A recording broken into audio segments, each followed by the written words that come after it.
He told me I was his spiritual wife, but the truth was much darker. This is the story of how I found myself trapped in a web of lies and manipulation in sunny California, where the bright sun hid secrets that burned from within. From the first smile to the revelation that shattered me, every detail seemed carefully rehearsed, as if I were just He told me I another was his chapter spiritual in his wife, script. but I was just Get another victim. What seemed like love transformed into a labyrinth of obsession, broken promises, and unbearable truths. But I survived, and now I'm going to tell everything. If you've been through something similar, leave your comment below and tell us where you're watching from. Don't forget to like and subscribe, because what comes next will leave you breathless. The heat of Montgomery had always been like an embrace I believed to be protective. Mornings had that fresh coffee smell coming from the porch, mixed with the sound of cicadas that never ceased. The sky seemed bigger there, as if it could swallow all my dreams. I grew up believing that this part of Alabama was simple but safe. The city was made of wide streets, churches on every corner, and smiles that seemed too sincere to hide anything. I remembered afternoons walking through the historic downtown, with its old facades and the feeling that time was never in a hurry. It was the perfect setting for someone like me, who always dreamed of stability, of a life where love was a beacon illuminating every step. In that beginning, everything seemed to promise that my life would follow this peaceful path. It was in this setting that I met Ethan. He appeared unexpectedly, almost as if he had been placed in my path by some invisible destiny. He had that charisma that couldn't be learned anywhere, a low voice full of conviction and clear eyes that seemed to look inside you, penetrating layers no one else dared to touch. He was a teacher in a community study group, someone always involved in social causes, and he had the aura of someone who carried ancient secrets, as if he were a guide to something beyond ordinary life. At first, I saw no danger. Quite the opposite. Everything about him seemed to bring a calm I had never felt. He spoke about spirituality as one speaks about the air one breathes, as if it were natural to believe that we were all connected by invisible threads. When he looked at me and said that our souls had met before, in other lives, I smiled, not knowing whether it was poetry or madness. But I confess, I let myself be carried away, because it was beautiful to believe. Montgomery has a slow pace, but when you're in love, every second seems to rush by. I remember our walks along the Riverwalk, the warm breeze mixed with the smell of the Alabama River. He would tell me stories about faith, about energies, about a future where I would be by his side as his chosen companion. It was intense, almost suffocating, but in that beginning, I saw only passionate intensity. My friends said I was radiant. My mother, on the other hand, had that suspicious look. "He seems too good to be true," she once whispered, while making iced tea in the kitchen. I laughed, trying to ward off any shadow. Maybe it was just jealousy, I thought. After all, what harm could there be in a man who only spoke of love and spirituality? But some things, even small ones, began to scratch the surface of this perfect picture. He avoided talking about his past, always deflecting the subject with grandiose stories about his spiritual missions. When I asked about his family, his answers were short, almost cold. And there was also the way he looked at other women at community gatherings. It wasn't a look of desire, but of possession. As if he were evaluating, as if they were all part of a secret catalog. I felt something strange, but I stifled it within me. I didn't want to spoil the perfection I was building. After all, isn't that what they always tell us? That love demands trust, surrender, patience. I wanted to believe that any discomfort was just a result of my insecurities. At that time, Ethan told me a phrase I never forgot. "You are my spiritual wife. Even if the world doesn't understand, our souls know the truth." These words echoed in me like a promise. I felt chosen, special, unique. The intensity with which he said it was almost hypnotic. It was as if I had been elevated to a place above any other woman. Only in silence, a shadow was forming. There were glances that followed me at meetings, women who whispered among themselves when Ethan held my hand in public. I noticed but pretended not to see. The heat of Montgomery seemed denser, the air less breathable. It was as if, suddenly, the sun of that city, once protective, began to burn. One night, we were sitting on the lawn near Dexter Avenue, watching the people pass after church. He spoke about how corrupted the world was, how few were chosen to understand spiritual truth. Then he looked at me intently and said, "You need to trust me. Don't question, just follow." These words pierced me like a warning whisper. Don't question? But wasn't love made of questions, of mutual discoveries, of building? Still, I smiled and nodded as if agreeing. The fear of losing that bond was greater than the courage to challenge. The days blended between enchantment and small anxieties. Sometimes at night, I would wake up with a racing heart, as if I had dreamed something terrible, but couldn't remember what. I just felt the sensation that something wasn't right. I believed I was living the beginning of a great love. But looking back, I realized it was the beginning of a great invisible captivity. And deep down, I already knew. I just didn't want to accept it. In the beginning, meetings with Ethan were like small sparks that lit up my days. There was a different intensity in the way he spoke, as if every word had weight, as if they weren't just phrases, but revelations. He repeated that I was more than a girlfriend, more than a partner. I was the chosen one, his spiritual wife. With each repetition of that phrase, I felt a mix of pride and fear. It was as if I was entering a territory I didn't fully understand, but from which I didn't want to leave. He made me believe that there was something sacred between us, something no one else could touch. It was on a muggy July afternoon, on his porch in Montgomery, that I felt the first real discomfort. We were sitting in wooden chairs, the sound of an old radio filling the silence. He looked at me with a seriousness that almost hurt and said, "Not everyone will understand. Many will try to separate us because they cannot bear the purity of our connection." These words clung to me like a shadow. He was, without me realizing it, building an invisible wall between us and the rest of the world, a barrier that isolated me, but which, at first, seemed only protection. Over time, I noticed a pattern in his stories. They always involved persecutions, people who didn't understand, women who weren't ready. It was as if I was the first to finally recognize his value, the first who truly had eyes to see his mission. And I believed it because there was something hypnotic in the way he spoke. One night, at the study group, a woman named Lydia made a comment that kept echoing in my mind. As everyone discussed spirituality, she laughed and said, "Ethan always has this habit of choosing his spiritual wives. It seems like every year he finds a new one." The silence that followed was uncomfortable. I laughed too, but it was a nervous laugh, like someone trying to push away a rock that had fallen in the middle of the road. He didn't react. He just looked at Lydia with an enigmatic half-smile and changed the subject. But inside me, a fissure opened. That night, before going to sleep, her words returned like an insistent whisper. "Every year he finds a new one." Was I just another one?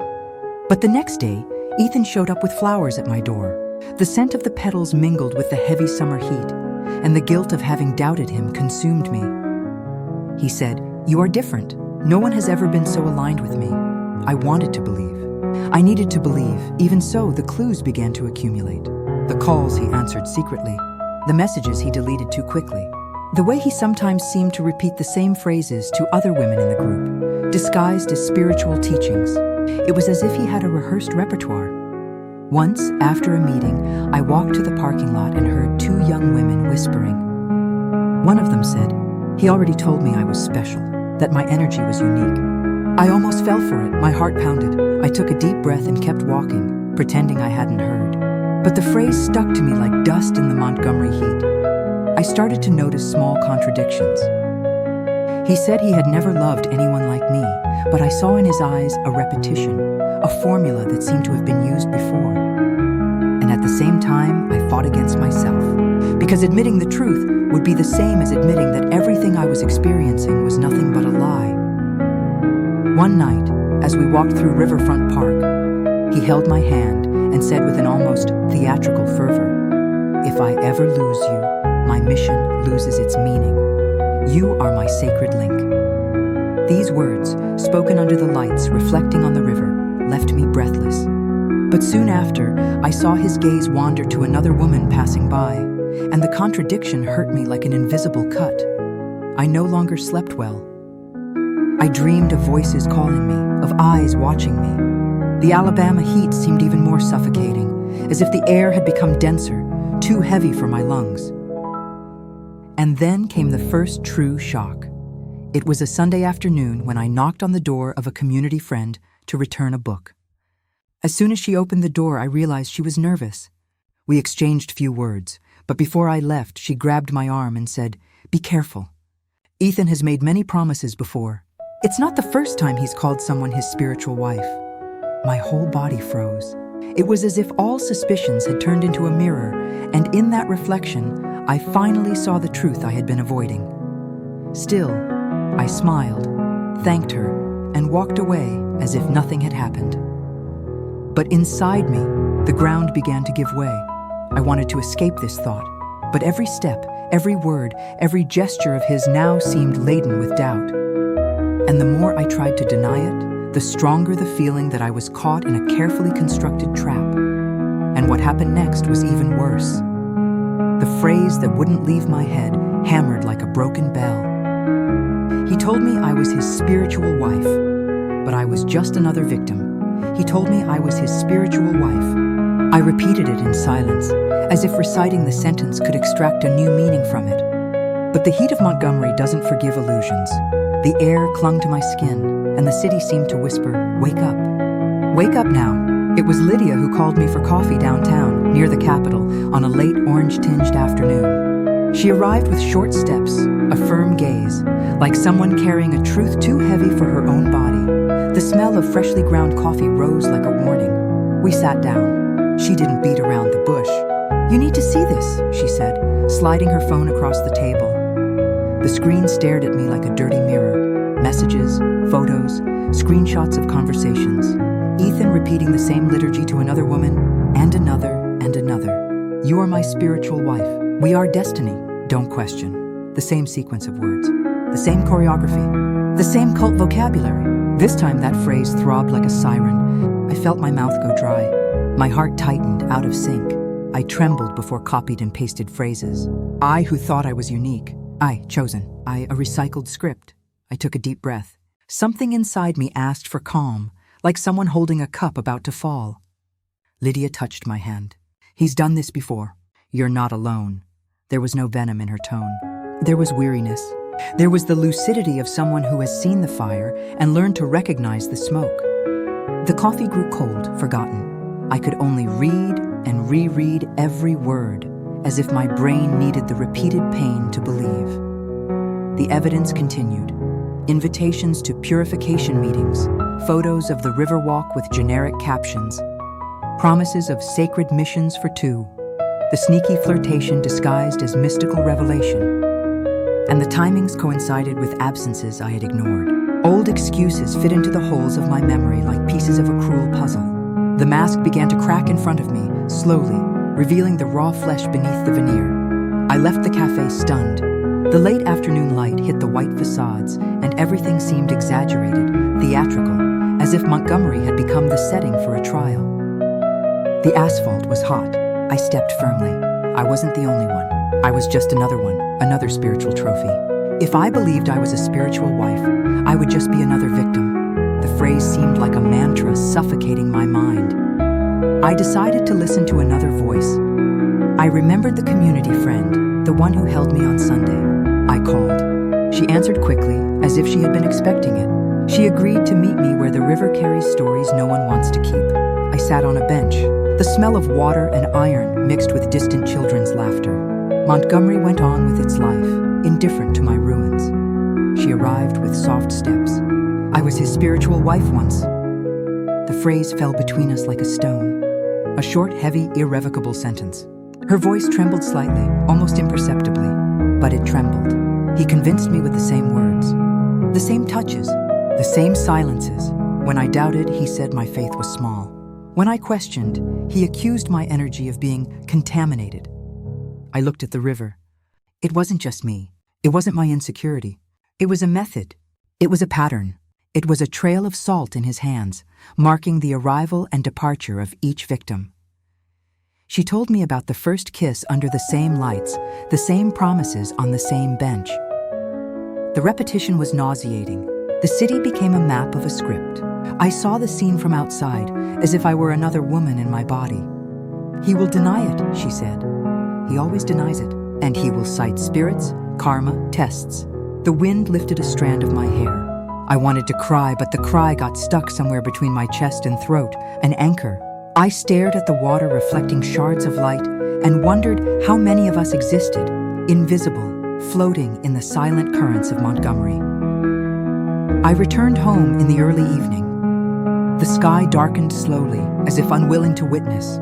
I opened my laptop, my hands cold on the keyboard. Curiosity hurt, but I went all the way. I searched. Names, photos, comments lost on local networks, small faceless outbursts. 2, 3, 5 women, a sequence of spiritual wives, a procession of promises. The algorithm threw me into a spiral. Deep down, I found a topic on a small town forum. Someone described a man with clear eyes, a low voice, charismatic, who conducted healing rituals. The report ended with a plea. "If you've been told you're his spiritual wife, call me." I closed my eyes. The echo of the phrase crossed the room. He told me I was his spiritual wife, but I was just another victim. I felt blood pulsing loudly in my ears. My whole body knew before my mind I was in a one-man cult, a church of distorted mirrors. And I was just another reflection. Ethan appeared at my door with the same smile. That smile that once made me tremble with love. Now it made me tremble with anger. He held a bag with oranges and incense, as if normality could mend my cracks. "I felt your confused energy," he said, entering without asking.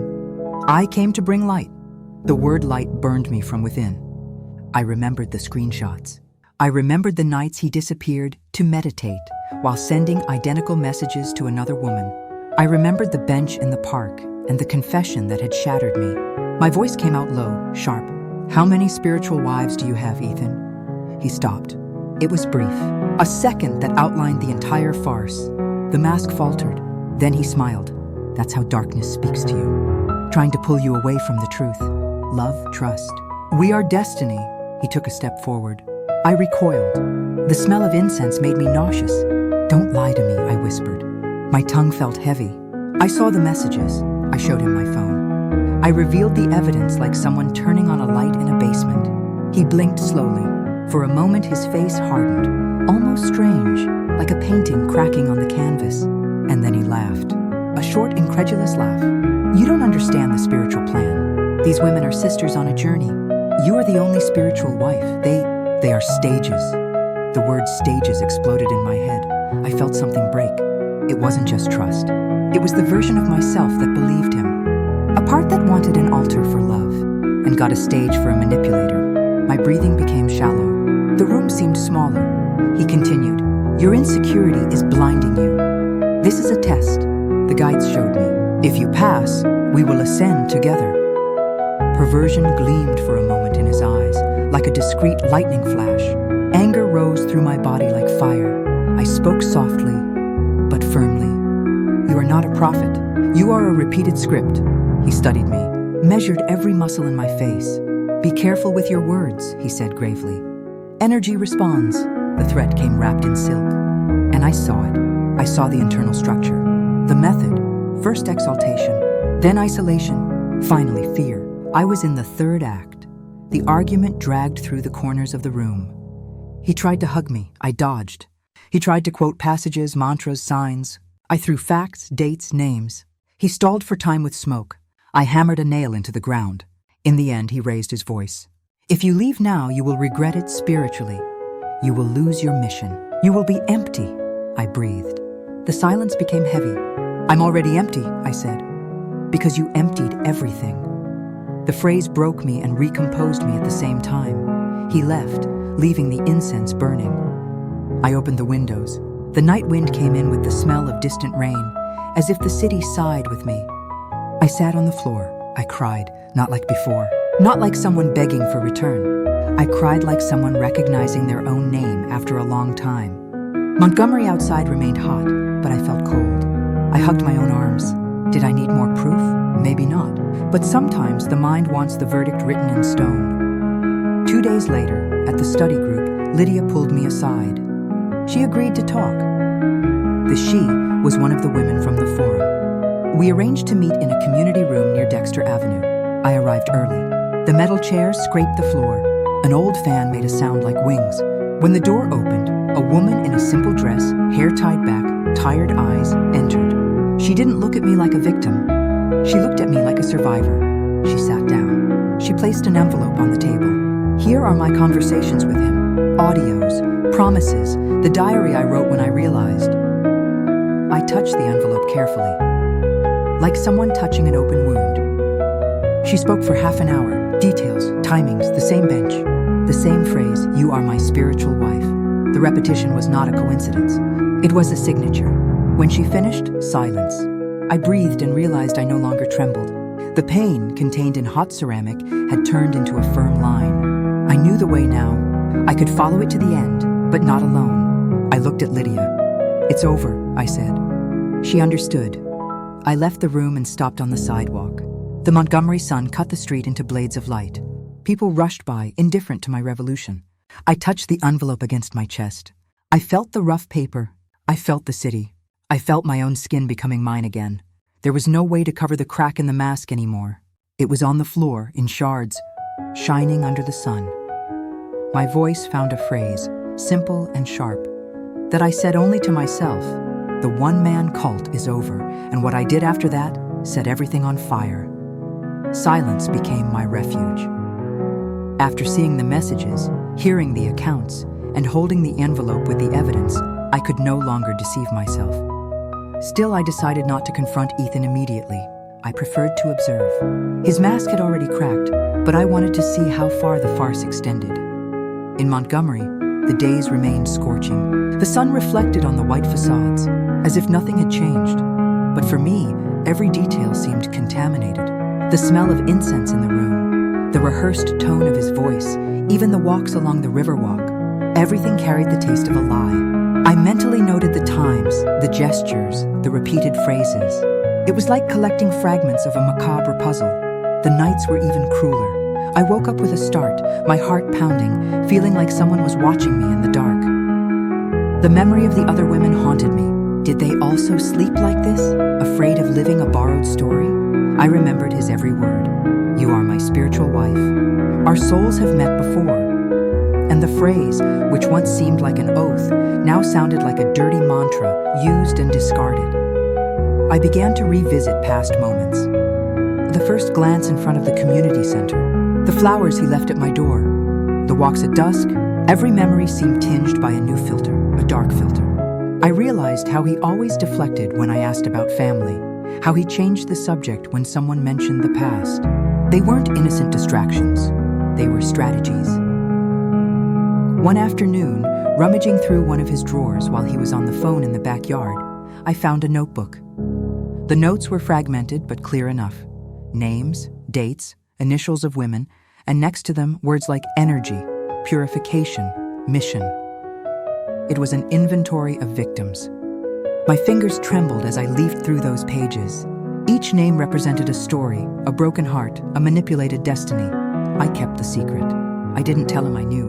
I continued to play the role of a faithful companion, but inside I observed like a spy in enemy territory. The more I pretended, the more I saw the details, the calculated absences, the predatory glances, the generic promises repeated on loop. It was like watching a play whose script I had already memorized, but it wasn't just the present that haunted me. Flashbacks suddenly appeared, in small flashes. I remembered the night he said, "Don't question, just follow." At the time, I thought it was devotion. Now I realized it was control. I recalled the time he made me cry and then said the tears were purification. In that moment, I thought it was comfort. Now I saw it was manipulation. Every memory came with a new translation, crueler, sharper. Ethan seemed to notice my distance. "You're acting strange," he said one night as the heat clung to the walls of the room. "Your energy has changed." I smiled, pretending. "I'm tired, that's all." Inside, fear and anger fought. I knew I needed more than memories and stories. I needed a concrete revelation, something that would tear the veil once and for all. It didn't take long. During one of the group meetings, I saw him call a newly arrived young woman with a shy look for a private conversation. I watched from afar. The scene was familiar. The light touch on the arm, the enigmatic smile, the promise of something greater. I recognized myself in her enchanted expression. It was like looking into a mirror from months ago. My stomach churned. The cycle was restarting. I no longer had doubts. Ethan's mask had not only cracked, it had shattered into pieces before me. And in that moment, I understood that keeping it a secret would not be enough. His game was about to change, and I needed to decide whose side I would be on when that happened. But what came next would turn silence into a storm. The following weeks were an invisible prison. Montgomery continued at its slow pace, but for me, every minute was torture. I faked smiles, faked calm, faked love. But inside, my body screamed. The secret burned on my skin like a fever. Every time Ethan called me his spiritual wife, I felt like screaming that, no, I wasn't. I never was. That I was just one more among many. He believed I was still under the spell. And perhaps I was, because fear still paralyzed me. The fear of confrontation, of rejection, of the emptiness that would come afterward. But there was something heavier than fear. The exhaustion of carrying a burden that wasn't mine. My friends started to notice. Lydia stared at me during meetings, as if expecting me to break the silence at any moment. My mother said my voice sounded different on the phone. Even the neighbors asked if everything was okay. I smiled, said it was just work, stress, sleepless nights. But my lie was as fragile as a cracked glass. One Saturday afternoon on the porch, Ethan was talking about our spiritual plans. I just nodded, not listening. The sound of cicadas, the muggy wind, the smell of hot earth. Everything seemed heavy. Suddenly, a neighbor stopped at the gate. "Are you okay?" she asked seriously, looking deep into my eyes. The simple question was a blow. I didn't know how to answer. It was as if everyone around noticed the play, except me.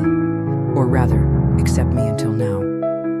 My stomach churned every time I remembered the new young woman in the group, the one he had singled out for a private conversation. The same gesture on the arm. The same smile. I knew exactly what came next, and I couldn't bear the thought of her being the next to believe. At night, lying down, I could no longer pretend normality, even to myself. My chest rose and fell too quickly, and tears came like a flood. I felt the unbearable weight of the lie crushing me. I could no longer hide. I could no longer be silent. Normality was a mask slipping from my face. Ethan still didn't realize it, but he was about to face the truth that I could no longer hide. And when the mask finally fell, nothing would remain in place. After that night, when the weight became unbearable, something in me broke forever. I was no longer the same woman who silently accepted every word wrapped in spiritual promises. Now I was a silent volcano, waiting for the right moment to erupt. The hot air of Montgomery seemed denser, as if the city itself knew I was plotting something. I began to observe Ethan with the coldness of an investigator.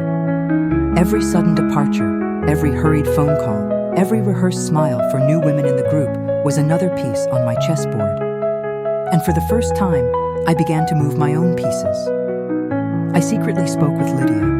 We arranged quick meetings in discreet cafes, always looking over our shoulders. She helped me organize the evidence, saved messages, screenshots, testimonies.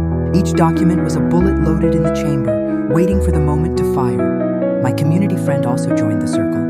She had old records, notes that confirmed the pattern. Gradually, we were no longer two or three. We were a silent network of survivors. But I knew I couldn't rush.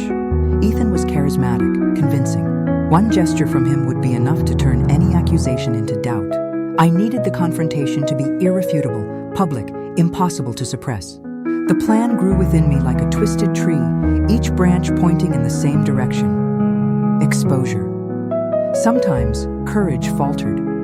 The fear of retaliation suffocated me at night. I wondered how far he would go to keep his mask intact.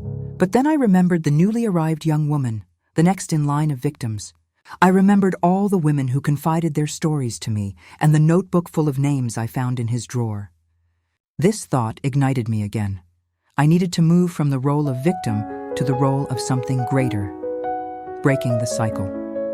I started writing everything in a hidden diary, recording every detail, every word, every contradiction. Not just as defense, but as preparation. The truth needed to be told with clarity, like a precise cut. Ethan didn't suspect.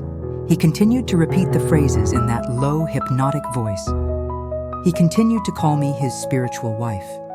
But now, every time I heard it, I smiled on the outside and sharpened my blade on the inside. Time in Montgomery seemed to have changed its rhythm. The days were long and suffocating, the nights short and restless. The constant heat became a metaphor for the pressure inside me. I knew I couldn't keep this fire contained for long. Confrontation was lurking, and when it arrived, there would be no turning back. The air was hot, heavy with summer, and an old fan scratched the silence with an insistent hum. Metal chairs lined up, a circle in the center, as in all study nights. He liked to call it study, as if it were science. But that night wasn't a lesson, it was a verdict. I arrived early. Lydia was already waiting for me, back straight, eyes alert. The other woman, the one who had kept audios and messages, held a brown envelope against her chest. We exchanged a look that said it all. The era of whispering was over. I felt my hands cold despite the heat. I had prepared the ground for weeks. Printed evidence, audios on my phone, ready for speakerphone, testimonies. His script, finally, in my hand. Ethan entered 15 minutes later, with that smile that had already fooled too many people. Light shirt, sleeves rolled up, the confidence of someone commanding a stage. He scanned the group with his eyes, one by one, as if blessing each presence. He lightly touched my chair, a subtle possession. "Today we will talk about spiritual commitment," he announced. The word commitment sounded like a snap of rotten wood. I felt courage rise through my body. Without trembling, I raised my hand. "Before the topic, I want to share something." He nodded, paternal, almost curious. "Of course, my dear. Your voice is light." The word love made me nauseous. The word light irritated me like a blade in my ear. I breathed. There was no turning back. He told me I was his spiritual wife. I spoke loudly, for all the chairs. He said our bond was unique, but it wasn't unique. I wasn't the only one. Several heads turned. Lydia adjusted the envelope on the edge of the table.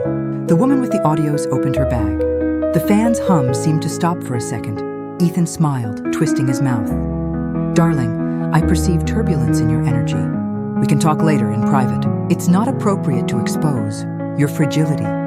The soft tone carried a threat. The stage was his. He counted on it. But that night, the stage had changed hands. I took out my phone. I clicked on the first audio. His voice filled the room. "You are my spiritual wife. We are destiny. Don't question." The identical phrase, spoken to another woman on another night, with the same weight, the same rhythm. A murmur ran through the chairs. Before he could respond, I opened the second audio. "You are the chosen one. The others don't understand the plan." The word others reverberated in the lowered eyes of the women in the circle. No one breathed for a moment. He tried to laugh. "It's a setup." He looked around, seeking an anchor. "You know how darkness works. It divides, it confuses. My mission is to unite." The word mission slipped from his lips like an old lie. I slid the papers onto the table. Screenshots, dates, identical invitations, the perfect repetition. Lydia pushed his envelope to the center. The other woman showed the notebook of names I had found in the drawer. Slanted letters, initials, dates, notes on purification and ascension. A spreadsheet of used hearts. "This is persecution," he snapped, louder. "You want to destroy sacred work." The veneer began to crack. His hands were tense, veins prominent. I stood up. I felt the whole room rise with me. "No," I said. "This is protection. Your liturgy is a trick. You isolated us. You repeated scripts. You call violence purification. You use people's faith as a screwdriver." Some men in the back exchanged glances. A new young woman held her shoulder, as if understanding, too late, the whole scene. An elderly woman who always smiled brought her hand to her mouth. The silence gained weight. I decided to break it with a stone. "How many spiritual wives do you have, Ethan? How many were unique this year?" His laugh died before it was born. "Be careful with your words," he said gravely. "Energy responds." I remembered the threat wrapped in silk. I didn't flinch. "Energy responded," I retorted. "It brought witnesses." I signaled with my gaze. The back door opened. 3 women entered, discreetly but firmly. I had found them in the hidden outbursts of the city. One stood by my side. Another, behind Lydia. The third stopped 2 steps from Ethan. "Do you recognize her?" I asked. He averted his eyes too quickly. Repetition is a signature. It was time for the open wound. I turned on the speakerphone. The third woman took a deep breath and spoke, without trembling. "You called me your spiritual wife on the same bench in Riverfront Park. You said that if I questioned, I would lose my mission. Then you disappeared for 2 weeks, and when you came back, you blamed me for contaminating the energy." The fan hummed like a swarm. Ethan tried to interrupt. "Lie." She held up a paper. "Your message, dated, with your voice attached." The group saw. The fog evaporated. He took a step forward. "I didn't retreat. Why did you do this to me?" He yelled theatrically. "You are sick. You hate me because you can't stand the purity of what I created." Those watching no longer saw any purity. They saw calculation. They saw method. They saw the trick where they once saw a miracle. I let the silence work in our favor. Silence is a cruel mirror when the mask cracks. A man from the group stood up. "I brought my sister here trusting you." His voice broke. This is not spirituality." A murmur of agreement cut through the room. The first crack in his protective wall came from the mouth of someone who once called him master. I saw panic touch Ethan's eyes, quick, electric. He realized the tide had turned. "You will regret it spiritually," he tried, in a last leap. "I have friends. I have protection." The old vocabulary of fear. I took a step forward. I heard my own voice come out clean, as if it had been varnished by the fire that burned me in recent months. He told me I was his spiritual wife, but I was just another victim. And today, here, before everyone, I refuse your one-person church. The circle exploded in murmurs. Chairs scraping, people getting up all at once. The new young woman cried silently, her fingers trembling on her phone. The elderly woman who always smiled approached me and held my hand with unexpected strength. "Thank you," she whispered.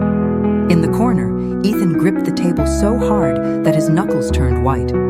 For a second, I thought he was going to push me, or scream, or curse me. Instead, he attempted one last act, his gaze upwards, his eyelids half closed, his hand on his heart.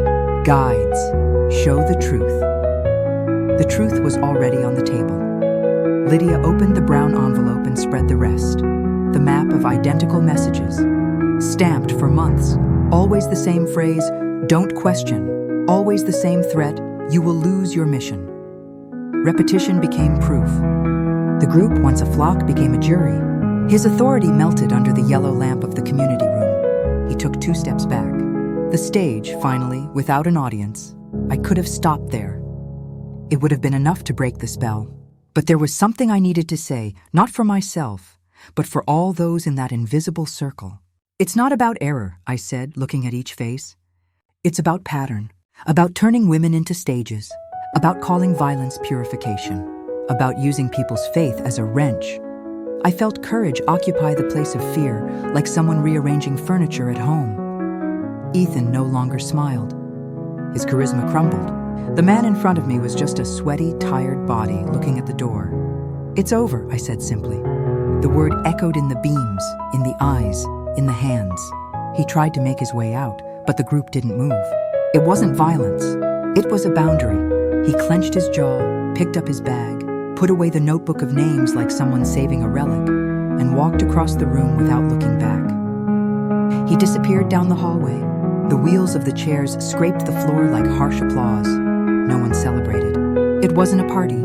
It was mourning for what was lost and for what will no longer be lost. People left slowly, gathering their pieces, exchanging numbers, forming small islands of care.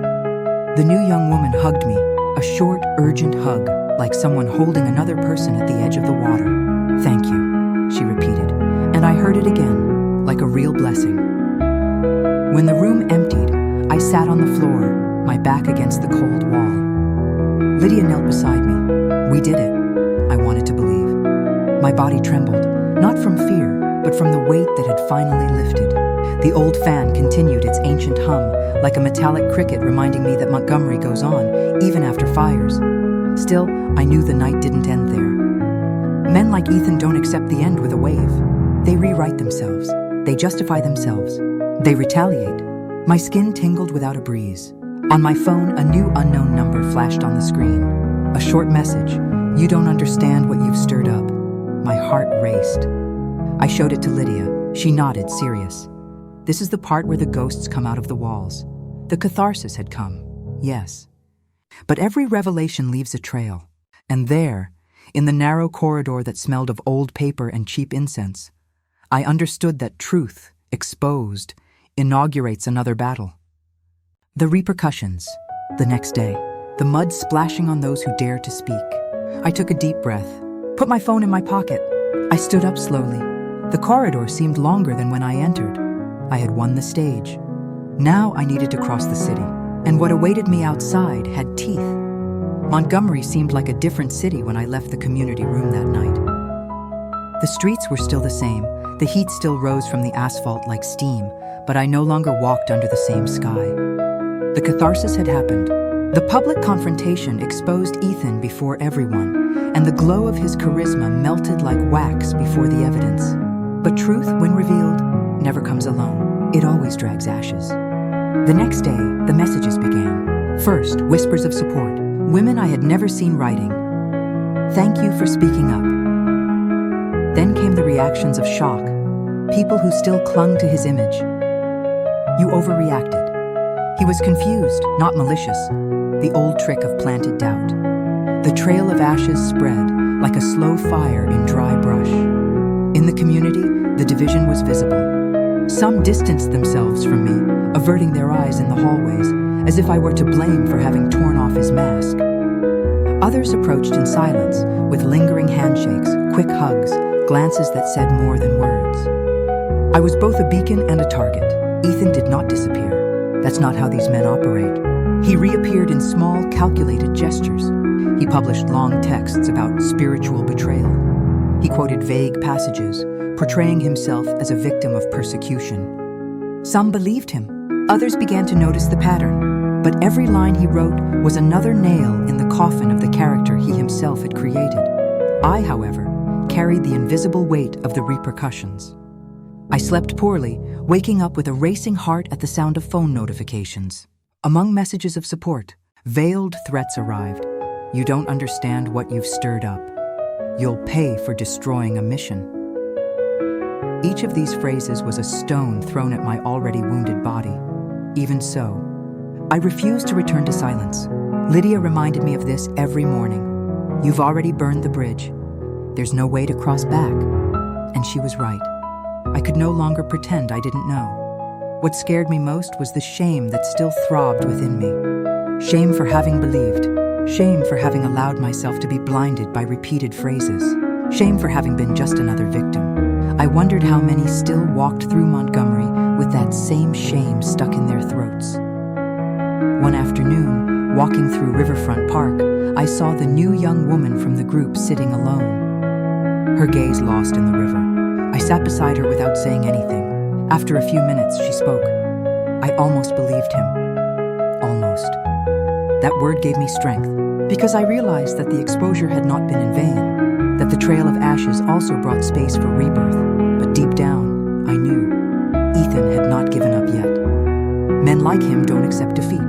They reinvent themselves, camouflage themselves, try to return through the cracks. I felt in the Montgomery air that the battle was far from over, and what he did next proved that I was still in the eye of the storm.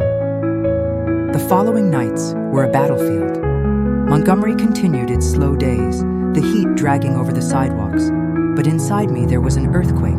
Every anonymous message, every veiled threat, every suspicious glance from the community was like an echo of the confrontation. But among the ashes, something began to be born. At first, it was just a timid, almost imperceptible breath, the feeling that, despite everything, I was still standing. I had not been destroyed. Ethan tried to erase my identity, to turn me into another piece on his manipulation chessboard. But by exposing the truth, I realized that I still had a voice. And a voice is something that doesn't return to the shadows. Lydia was my pillar. She would come over with fresh coffee, sit with me on the porch, talk about trivialities until I smiled again. Small gestures that reminded me of something simple. Life exists beyond pain. Gradually, I also started receiving different messages. Women who sought me out not to threaten, but to tell their own stories. Stories of manipulation, of false promises, of loves that were never love. I read every word with tears and gratitude. I was not just a victim. I was part of a network that now breathed relief at finally being able to recognize itself. In Riverfront Park, where so many lies had been planted, I walked again. The warm wind blew against my face, but for the first time it didn't suffocate me. I looked at the water and allowed myself to think about the future. Not the future Ethan had invented, full of spiritual plans, but a future of my own, simple and true. I understood that my mission was not forged spirituality. It was reconstruction. It was looking at other women and saying, I believe in you. It was transforming my pain into something greater than resentment. It was giving meaning to the ashes. I still feel fear. I still wake up sometimes with a racing heart. But along with the fear, there is now a different fire, that of determination. Experience taught me that shame does not belong to me. It belongs to him. I carry scars, yes, but each one is a reminder that I survived. Ethan can try to reinvent himself. He can look for other stages. He can create new discourses. But with me, it's over. I am no longer a hostage to his words. I am no longer the spiritual wife. I am someone who walked through fire and came out with marked skin, but alive. And within this new life, I discovered something I never thought I would find: hope. What happened after that changed not only my story, but its echo in so many other lives. The sentence that once imprisoned me now set me free. In Montgomery, summer began to fade, and the wind passing through the trees on Dexter Avenue seemed to sweep away the last remnants of incense that had clung to me. I walked early before the city woke up to hear my own heart without interference. It beat steadily, alive, mine. I stopped at Riverfront Park. There, where promises were whispered like dogmas, I took a deep breath and let the water speak. The river always knew that everything passes. On the surface, shards of light broke the liquid mirror, and I saw myself fragmented and whole at the same time. I thought of Lydia, of the women who gathered with me, of the audios, the screenshots, the eyes that finally understood. I also thought of those who still doubt. I understood that I cannot drag anyone to the truth. I can only open it with both hands and move on. I received more messages. Some asked for help. Others thanked me. Some, a few, tried to push me back into the labyrinth of guilt. You overreacted. You destroyed a guide. I looked at the words like someone observing creatures I didn't recognize. I learned that the phrases that try to erase our scars reveal more about the fear of those who say them than about us. The past echoes, yes, but the echo does not command me. I slowly returned to work. The routine, once intimate with my suffering, began to become firm ground. I went to a market downtown, bought peaches, heard blues escaping from an old radio. At the checkout, the lady recognized me from the group and without scandal, simply touched my hand. The simple gesture dissolved a stone I didn't even know I was still carrying. The world is not made only of stages. It is made of porches, queues, roads, hands that hold our hands. There were still difficult nights. Veiled threats dripped on my phone like a stubborn leak. You don't understand what you've stirred up. Be careful with the energy that comes back. These messages, which once burned me, now sounded hollow. I had witnesses, documents, voices, but above all, I had myself. And having yourself is proof that doesn't fit in an envelope. In the community group, the circle reorganized. Someone proposed care meetings, without grandiose titles, without promises of ascension. Just people sitting in metal chairs, saying, I hear you. The fan still hummed, but the sound no longer seemed like that of a trapped insect. It was just wind. I went with Lydia. I didn't say much. I looked around and realized what the confrontation had opened.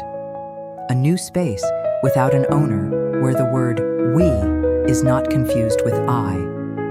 I received news of Ethan through rumors that do not belong to me. They say he tried to start over in another room, with another name for the same trick. I don't know if it's true and I won't pursue it.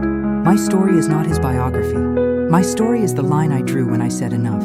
It is the line that other women are drawing now, each with her own pencil, her own color. I wrote a letter to myself. I spoke of the guilt that wasn't mine, of the naivety that is not a crime, of the faith that remains alive, not in gurus, but in human connection. And I gave this letter a destiny, folded, kept in my pocket, to touch when the echo of the past tries to convince me that nothing has changed. It changed. I changed. And when a person changes, the city around also reorganizes its noises. I passed the church on the corner and sat on the steps, unceremoniously. Not to pray for forgiveness, but to give thanks for the lucidity that arrived late and still arrived. The sun rose and Montgomery revealed its usual colors: brick, magnolias, the beautiful rust of the tracks.